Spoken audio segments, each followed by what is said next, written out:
বন্ধুরা, আজকের গল্পটি হলো অহংকারী আম। আজ আমি অনেক খুশি, কারণ আজ আমি নতুন রূপে সেজেছি। কি যে সুন্দর লাগছে আমাকে দেখতে, ভাবতে আমার অবাক লাগে। আজ আমার গা থেকে কি যে সুগন্ধ বের হচ্ছে, আমার ভীষণ আনন্দ লাগছে। আজ আমার সুগন্ধে সবাই মুগ্ধ হয়ে যাবে। এইসব কথা ভেবে ভেবে পাকা আম নিজে নিজে অনেক খুশি হচ্ছিল, আর কাঁচা আমের দিকে তাকিয়ে বলতে থাকে, কিরে, তুই এই গাছে থেকে কী করবি? সবাই তো আমার দিকেই তাকিয়ে থাকবে।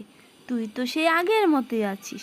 তোর গায়ের রং ও গাছের পাতার রং একই, তাই তোকে কেউ দেখতেই পাবে না। তুমি এভাবে বলছো কেন? তুমি আর আমি তো একই জিনিস, একই গাছের ফল। তুমি হয়তো আগে পেকেছ, আর কিছুদিন পর আমিও পেকে যাব। তখন তোমার মতো দেখতে আমিও হব। এত গর্ব করছো কেন? নিজের